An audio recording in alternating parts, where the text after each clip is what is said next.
कदीम जमाने में एक बादशाह था जिसकी 12 बेटियां थीं, यानी 12 शहजादियां। उनकी खूबसूरती का क्या कहना था।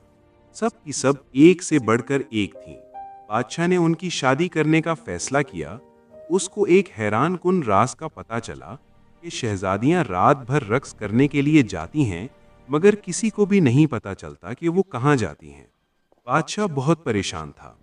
उसने किले के सब दरवाजे बंद करवा दिए ताकि शहजादियां बाहर ना जा सकें, लेकिन उसकी तमाम कोशिशें नाकाम हो गईं।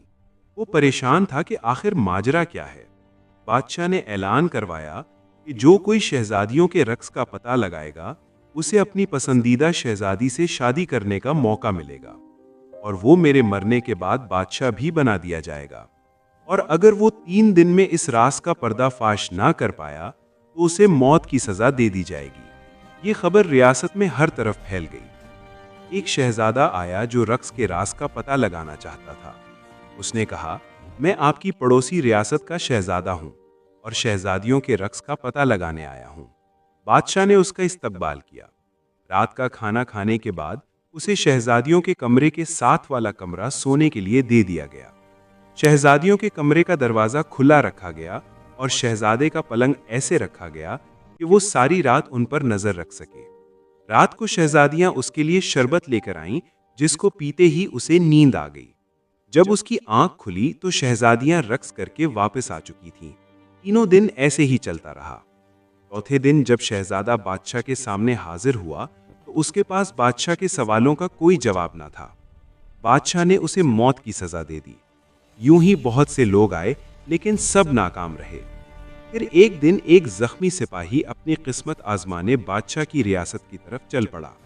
रास्ते में उसे एक बुढ़िया मिली। सिपाही ने बुढ़िया की मदद की। बुढ़िया ने बदले में उसे एक पोशाक दी और कहा कि ये पहनकर तुम किसी को नजर नहीं आओगे, और ये भी बताया कि जो जूस शहजादियां तुम्हें दें वो मत पीना। सिपाही बादशाह की रियासत में पहुंच गया। बादशाह ने उसका इस्तकबाल किया और उसे भी शहजादियों के रक्स का पता मालूम करने के लिए 3 दिन दिए गए। रात को बड़ी शहजादी उसके लिए जूस लेकर आई। सिपाही चूंकि बहुत ज़हीन था, उसने जूस पी तो लिया, मगर निगला नहीं, क्योंकि उसने मुंह में स्पंज रखा हुआ था। जैसे ही शहजादी कमरे से बाहर निकली, उसने स्पंज मुंह से निकाला और सोने की अदाकारी करने लगा। शहजादियां उसको सोता देखकर खुश हुईं और रक्स करने के लिए तैयार हो गईं।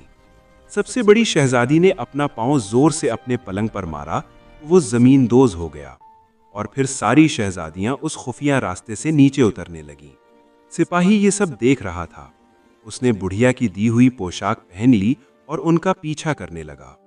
आधा रास्ता उतरने के बाद छोटी शहजादी को शक हुआ कि शायद कोई उसके पीछे है, मगर पोशाक की वजह से सिपाही किसी को भी नजर नहीं आ रहा था। फिर वो सबसे खूबसूरत हिस्से में पहुंच गईं, जहां दरख्तों पर लगे पत्ते चांदी के थे। सिपाही ने सबूत के लिए एक पत्ता तोड़ लिया। इसके तोड़ते ही एक जोरदार आवाज आई, जिससे सब डर गईं। आगे सब पत्ते सोने के थे।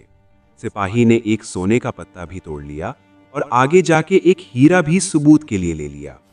फिर शहजादियां एक झील के किनारे पहुंच गईं, जहां 12 शहजादे नाव के साथ उनका इंतजार कर रहे थे। हर एक शहजादी एक एक शहजादे के साथ बैठ गई। सिपाही छोटी शहजादी के साथ बैठा रहा और सब झील के दूसरे किनारे पहुंच गए, जहां एक आलीशान किला था, और वहां साज बज रहे थे और उसकी धुन पर सब शहजादियां रक्स करने लगीं। सुबह 3 बजे तक ये सब चलता रहा, जब तक उनके जूतों में छेद न हो गए, और फिर सब वापस आ गईं और सिपाही भी जल्दी से भागकर अपने कमरे में जाकर सो गया कि किसी को शक ना हो। ये सिलसिला कई दिन तक चलता रहा। सिपाही उनका ताक़ुब करता रहा और सबूत भी लाता रहा, और उनसे पहले ही आकर सो भी जाता, यूं किसी को शक भी नहीं हुआ। जब फैसले की घड़ी आई तो बादशाह ने सिपाही को बुलाया। सिपाही ने कहा, आली जहां, सभी 12 शहजादियां अपने कमरे से जमीन दोज सुरंग से जाती हैं, जहां एक किला है। उसने सबूत भी दिखाए। शहजादियों ने यह सब मान लिया। बादशाह ने सिपाही को खूब इनाम से नवाजा और पूछा, मेरी किस बेटी से शादी करना चाहते हो?